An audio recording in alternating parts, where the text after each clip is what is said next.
Okay, today we're going to talk about properties of trig functions. There is a bunch of properties of trig functions, so this is going to be just a big review of several of them. We'll still get more as we go on, but here's some. So one of the most important properties of any function is the domain. Okay, so the domain of trig functions. Recall that there's only two situations that prevent the domain of any function from being all real numbers, and that is even roots, square root to the fourth root, sixth root, stuff like that, even roots because odd roots are different, and if there is a zero in the denominator. Now, we don't have to worry about radicals here. No worry about radicals while we're working in our trig. So we're just going to focus on the fact that the domain is interrupted by a zero in the denominator. Now, there are no denominators with sine and cosine. Therefore, their domains are the same and it's all real numbers. Nothing to mess it up. So for the four remaining functions, there are denominators, and to determine the domain, we'll have to determine where those denominators are equal to zero. So tangent is equal to sine over cosine by definition, and secant is equal to 1 over cosine by definition. So the denominators of these two functions are the same, thus the domains of these two functions are the same.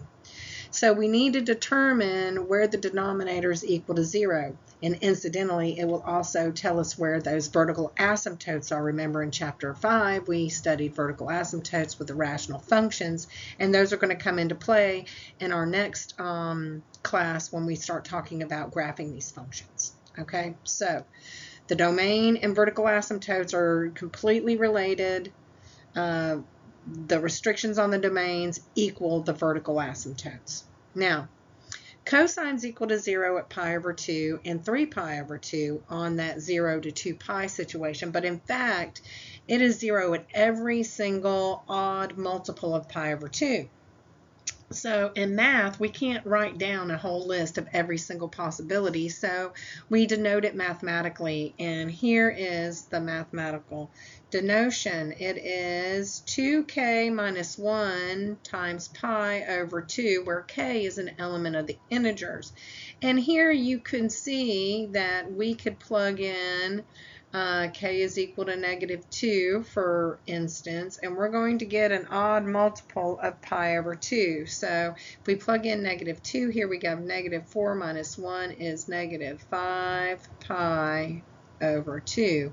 If we were to say plug in 3 here, we're going to have 2 times 3 is 6 minus 1 is 5 pi over 2. So you see how this works. If you're not sure, you can always just plug a few in and see. Sometimes, as you go further on here in calculus, you will be asked to come up with a mathematical form that will provide a particular pattern, but that's far in advance. But this is just starting with it. Okay, so the domain of both the tangent and the secant can be written in two ways. Remember, here on the left is in set notation, and the set notation as we read it is all real numbers such that x is not equal to the odd multiples of pi over 2. That's what that says in words. I have also written it out explicitly here, of course, forgetting about my cameo as usual. Cotangent is cosine over sine, and cosecant is defined as 1 over sine, and so the denominators of these two functions are the same. Thus, the domains of these two functions are the same. So how do we find the domain? We set the denominator equal to 0. Sine is equal to 0, at pi, at 2 pi. In fact, sine is equal to 0 at every single multiple of pi. And we denote that mathematically by pi times k, where k is an element of the integers. I don't think I need to do an example of that.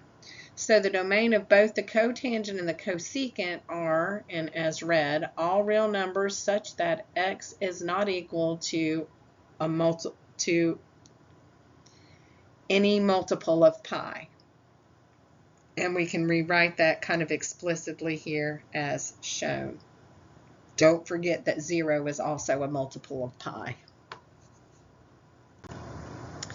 Now what goes along with domain is range, and range will become important when we're graphing. So I'm just going to briefly talk about it, and we'll talk about it a lot more in our next lecture. So the range for the cosine is between -1 and 1, and what that means is all values are between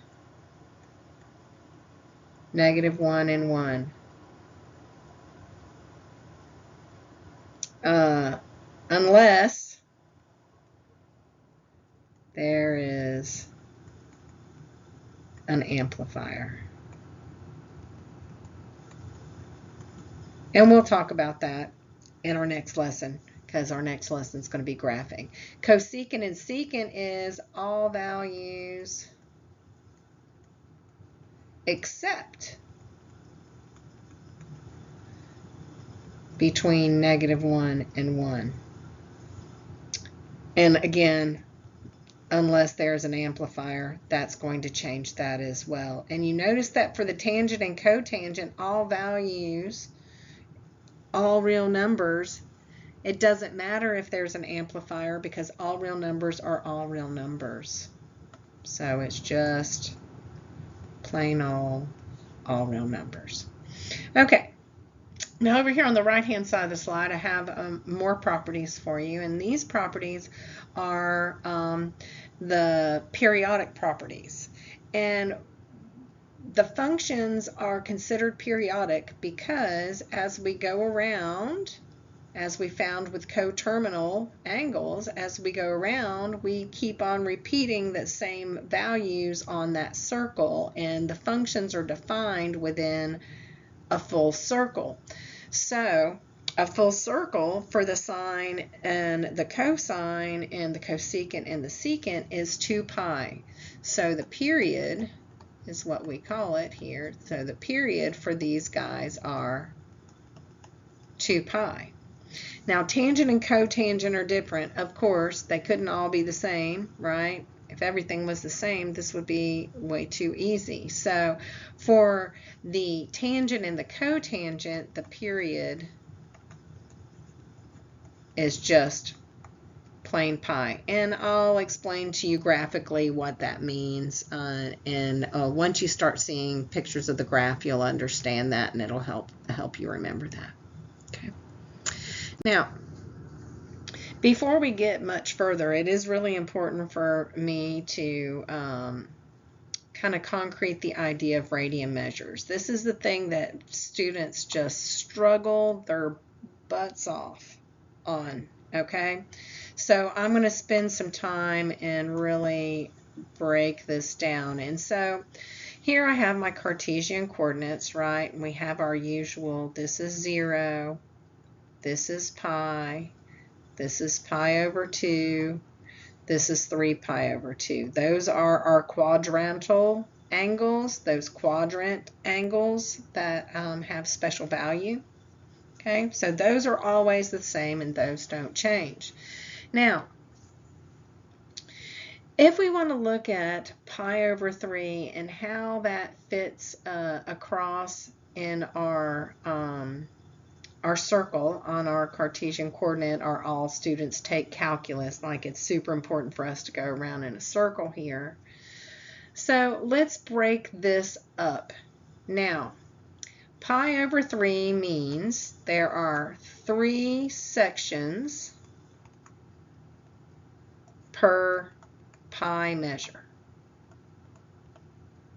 So what that means is there'll be a total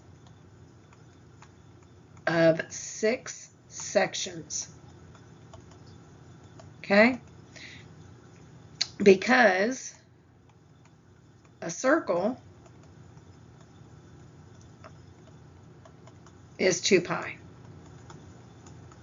Let's not forget that this is 0, but it's also 2 pi as we go around in a circle. Now, so this means 3 sections per pi, and the top half here is 1 pi, and the bottom half here is another pi. So we need to break this into 3 sections.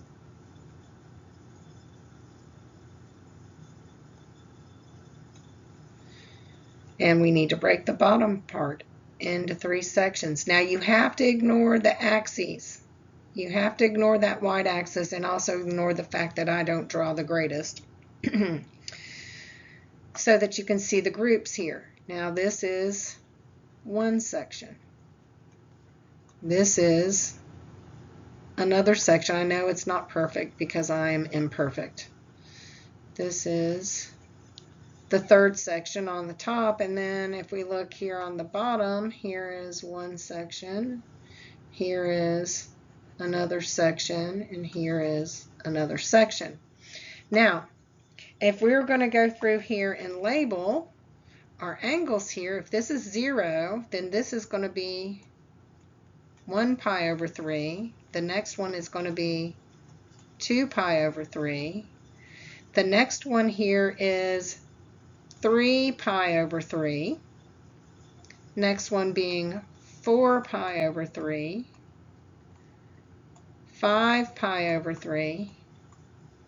And this being 2 pi or 6 pi over 3. Now, it's important for you to look at it like this because if I ask you what quadrant 5 pi over 3 is in, if you think about 2 pi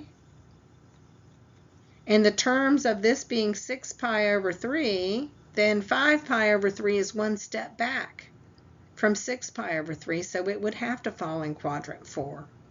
If I was looking for 4 pi over 3, as long as we considered pi as being 3 pi over 3, it'd be very, very simple to see that 4 pi over 3 is going to continue this direction to the next step. If I was asking for 2 pi over 3, and you considered pi being 3 pi over 3, then you know it's just one step back from pi. And that's a good way for you to think about these. All right, so let's go over here to pi over 4 then. So let me put in all of our regs. We have 0 and 2 pi. I always write it like this. We have pi over 2. We have our pi. We have our 3 pi over 2. Those are just the angles we know. And now, with pi over 4, we need 4 sections per pi. Therefore, 8 total sections. Okay, so let's see. So the top has to have 4 sections and the bottom has to have 4 sections. So it's exactly the same ish. It's going to look the same, but when I color them in, you're going to see it differently.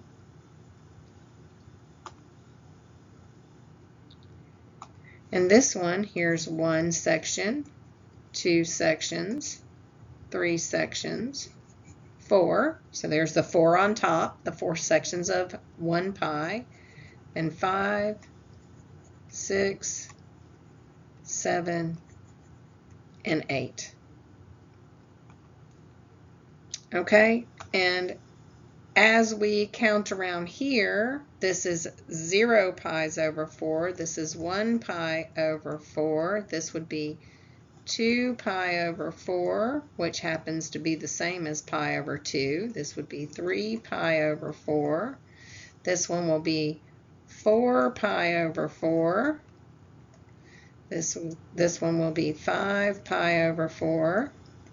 This is 6 pi over 4, which is actually reduced to 3 pi over 4, and this one will be 7 pi over 4. And then this guy, importantly, will be 8 pi over 4. Okay, see how those go around like that? So if I asked you where, 5 pi over 4 is, you know that it is 1 click greater, 1 click around in the counterclockwise direction further past that 4 pi over pi, so then it would fall into quadrant 3. Let's do pi over 6, and then I have this really pretty one that I hand drawn using class, but I thought I would give you that whole banana. But let's look at the pi over 6. So with pi over 6, we know that we're going to have 6 sections per pi. That means a total of 12 sections. And so for each of these, we're going to have 6. So there's going to have to be 3 sections in quadrant 1, 3 sections in quadrant 2. So let me write in my numbers here.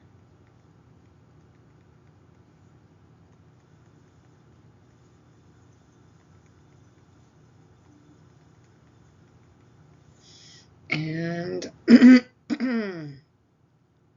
let's draw them in here. So we're going to have 1,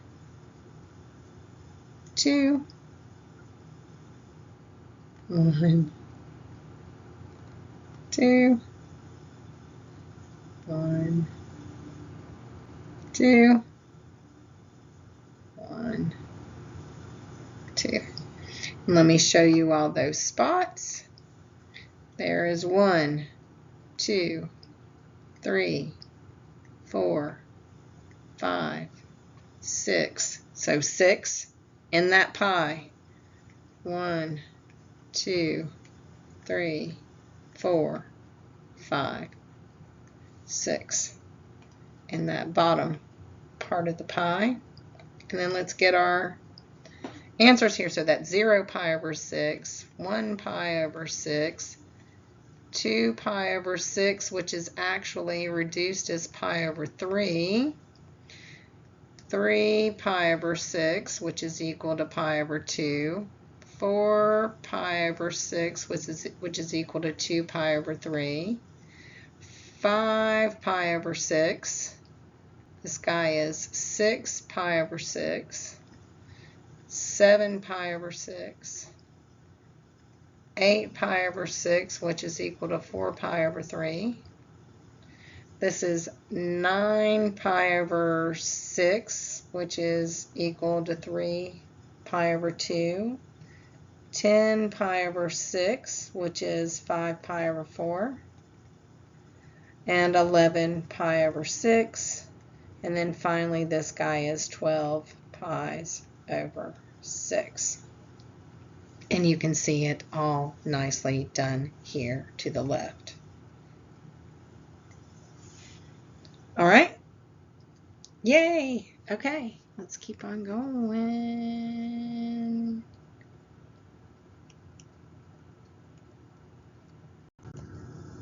All right, so another thing that you learned in algebra was even and odd functions, and that is going to also apply here with trig. Now, in algebra, when we learned about even and odd functions, there was also an option for a neither, where it was neither even nor odd.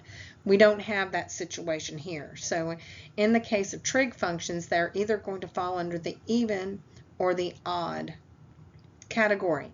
Now, let's remember, how do we get an even function? Even functions by definition mean that if you can evaluate the function with a negative variable and you get the exact original function back, then it's an even function. So for an example, like f of x is equal to x to the fourth plus 2x squared plus 3. Is this even or odd? Well, what we would do is we'd say f of negative x, and we'd run it.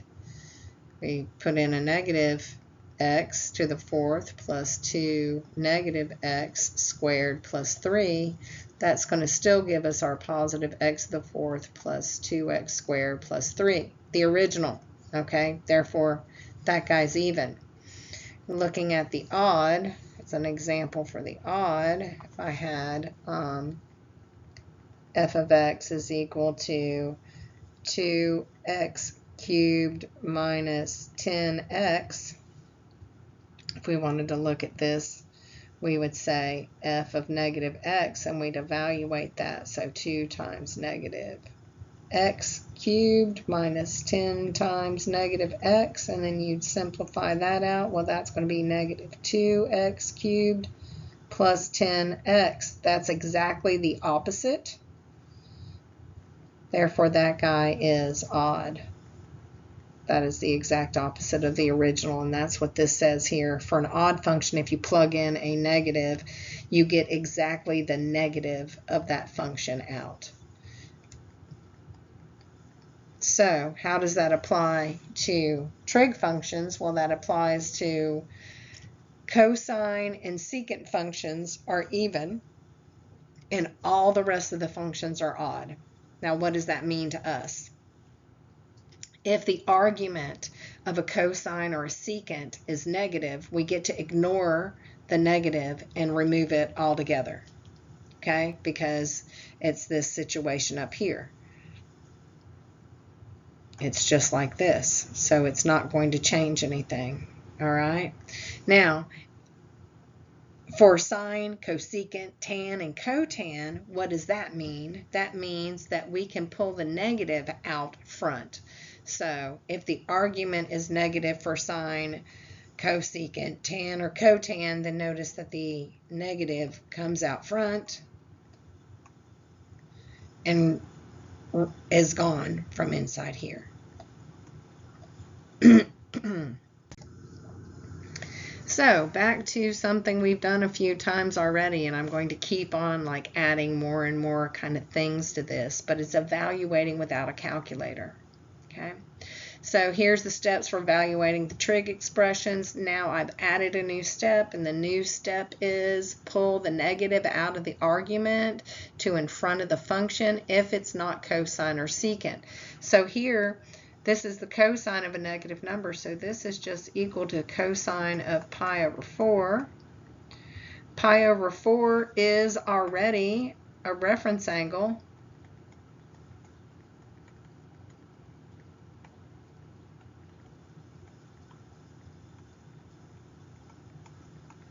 So we can just write the answer, and the cosine of pi over 4 is the square root of 2 over 2. Now, you need the table, right? You have to access your chart. You also need to consider where it might be positive or negative.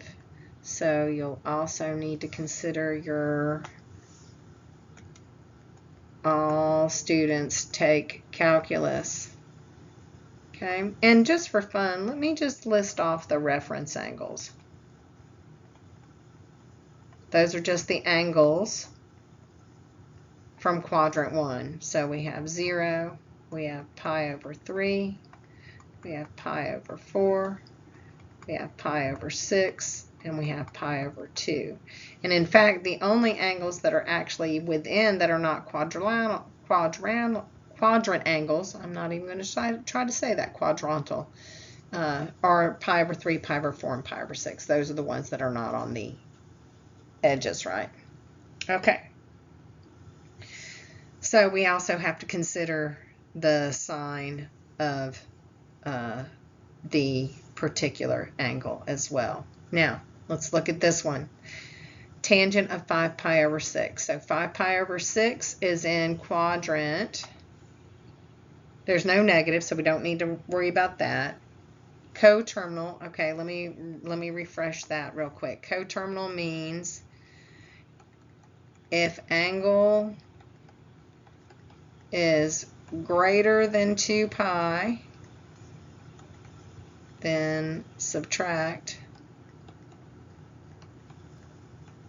2 pi to get coterminal.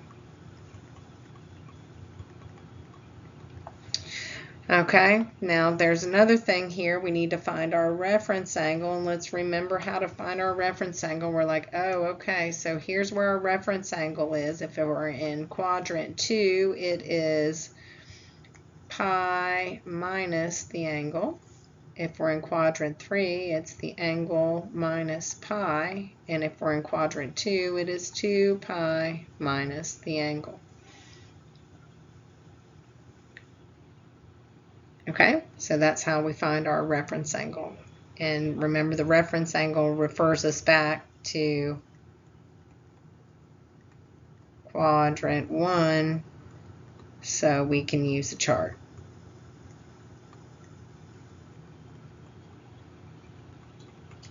Okay, so now that I've refreshed all of that, let's look at this tan of 5 pi over 6. So 5 pi over 6 is in quadrant what? Well, this is the way to help yourself out here. If we're dealing with 6's, then we can just draw a little quickie here. That means that this is 6 pi over 6, and this is 12 pi over 6, right? Because that is just plain old pi. It's written in terms of the 6, and this is 0 and 2 pi. Not really 0, but it's 2 pi, but that's what you want to think about here. So where is 5 pi over 6? 5 pi over 6 is in quadrant 2. All right, here's quadrant 1, 2, 3, and 4. Okay, so it's in quadrant 2, and is the tangent positive or negative in quadrant 2? The tangent is negative. Quadrant 2, so negative. That's what our answer is going to be. Okay, so we figured out what our sign needs to be, what our of our answer. Now we need to find our reference angle.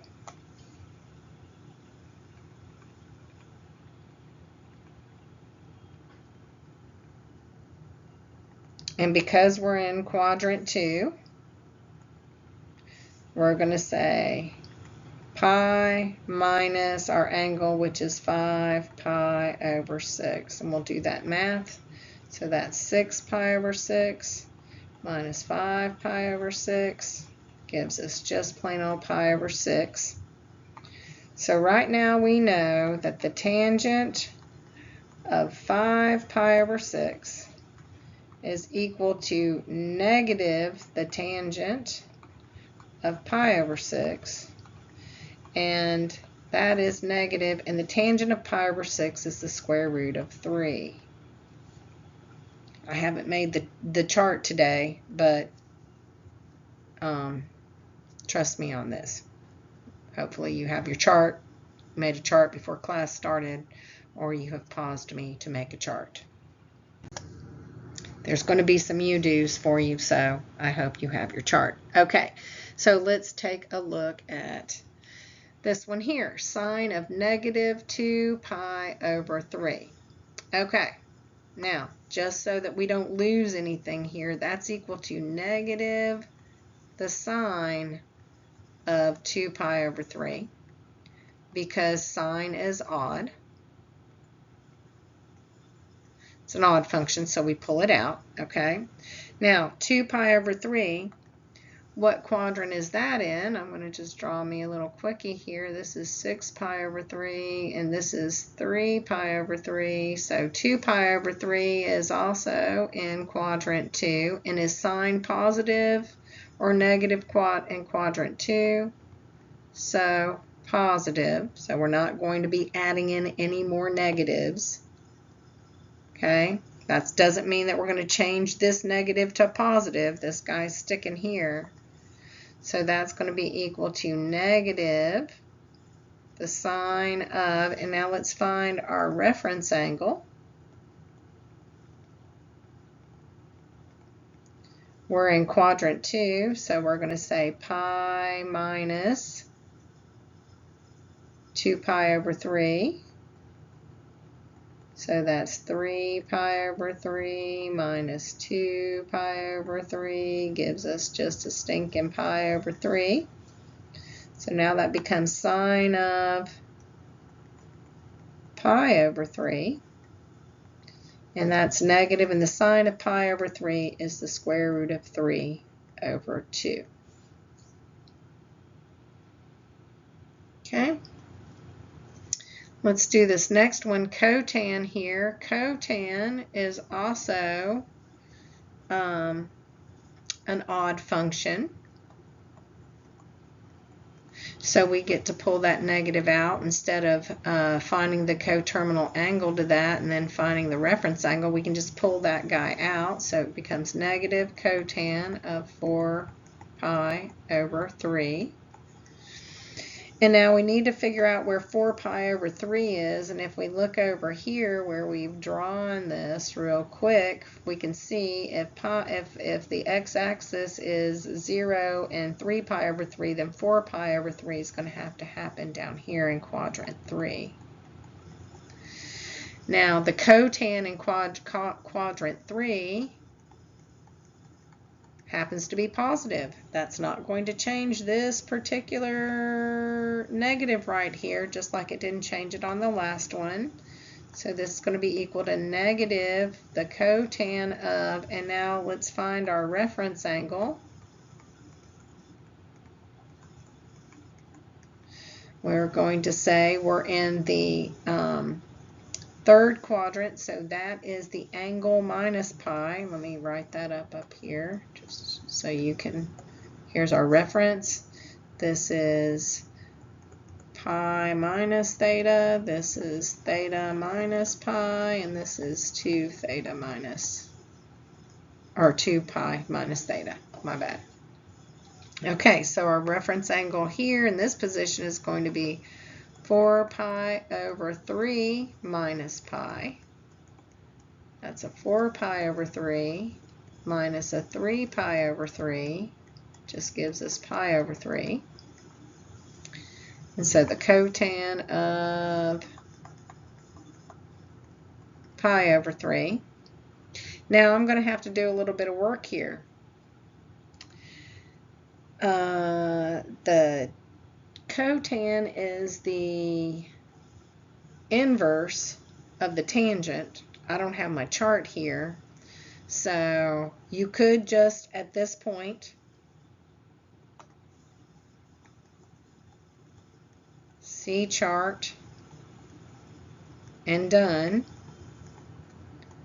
or if you don't have your chart made and you don't really necessarily want to make it, we can look at it like this. Negative cotan of pi over 3 is equal to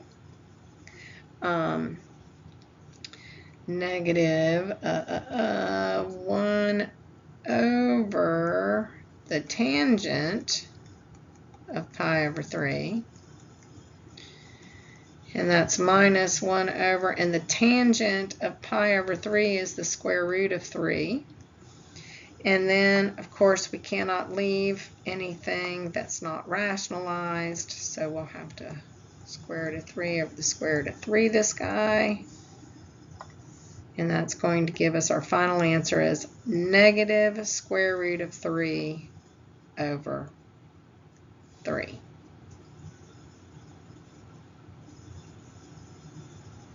Okay, let me give you a you-do to do. Let's you-do this guy right here. Okay, and then I'll pick up this last one. So I'm going to give you about a minute and a half or so to do this problem.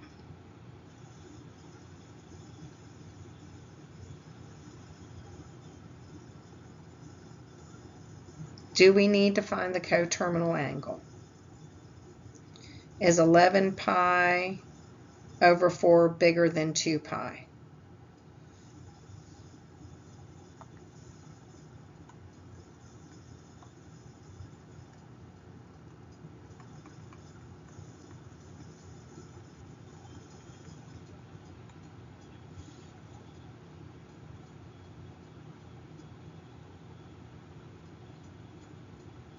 So here you are going to have to find the coterminal.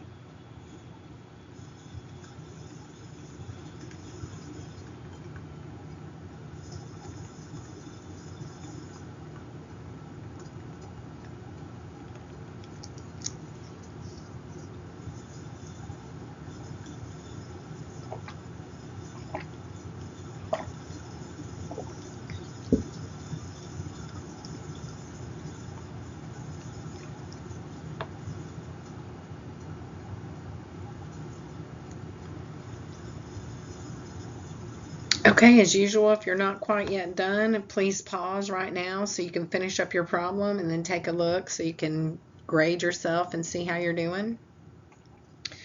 Okay, first we need to find that coterminal angle. Remember, to find the coterminal angle, you subtract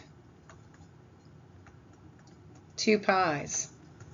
Okay, so let's do that first. 11 pi over 4 minus 2 pi is equal to 11 pi over 4 minus 2 pi. In terms of fourths is 8 pi over 4, which gives us 3 pi over 4. So now we have the cosine of 3 pi over 4. You need to determine what quadrant 3 pi over 4 is in. And in this case, you can see that it is actually in quadrant 2. And the cosine in quadrant 2 is negative. Okay. Now let's find our reference angle.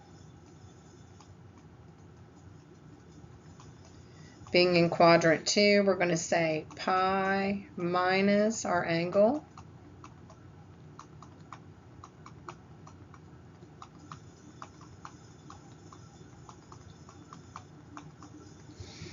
So this is going to give us equals negative, from this, negative cosine of pi over 4.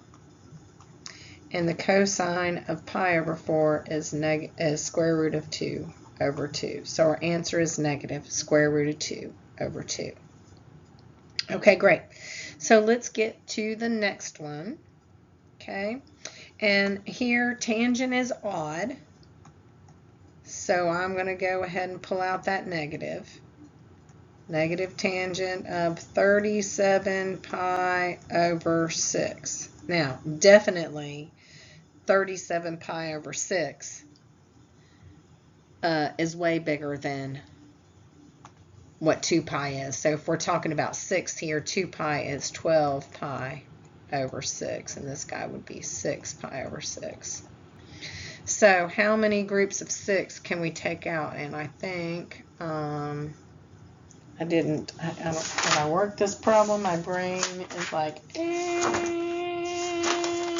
let's see, what did I do? 4. There's 4 of them that'll come out. So let's do our coterminal.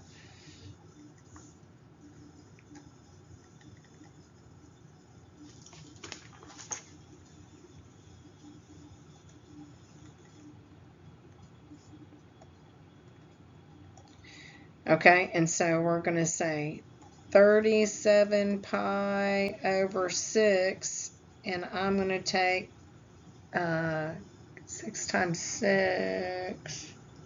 6 times 6 is 36. I don't know why I chose to just take 4 out. Let me look real quick. Hold on. See what my...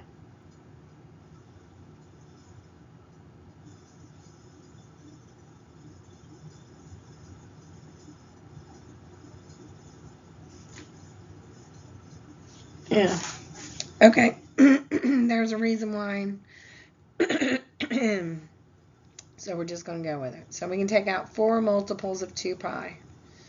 That's going to be 37 pi over 6 minus 8 times 6 is 48. Why did I do that? Oh, I must have did it without doing coterminal. Okay, sorry. Here we go. Back to the drawing board. I did it without, in my notes, I did it without pulling out the number, so I had to get it anyway. Y'all are good. We're good. Let's find the coterminal angle here. So, 8, 3, let's take out 3 pi's and see how that does. So 37 pi over 6 minus, 3 times 2 pi, so that would be 6 pi, sorry. That would be minus 36 pi over 6 gives us just pi over 6. That was just, okay. See, I want you to see me struggle with this one. And I don't know why I got on the struggle bus for this one. And the same thing will happen with you. You'll be going all fine and dandy, and then you'll get one and your brain just goes, left turn. Anyway, here we are. We did it. Just stick with it. So this is equal to now negative tangent of pi over 6. We don't need a reference angle because this is in Q1, so no need for a reference angle. It is a reference angle. And then that'll give us our answer here, which is equal to negative, and tangent of pi over 6 is the square root of 3 over 3. And there it is. All right. Y'all be sure to practice this. Obviously, you're going to have to do it. This is like the third or fourth time I've gone over how to do this, and we keep on kind of adding more components to it. So just practice along. Let me know if you need any help. Have a good day.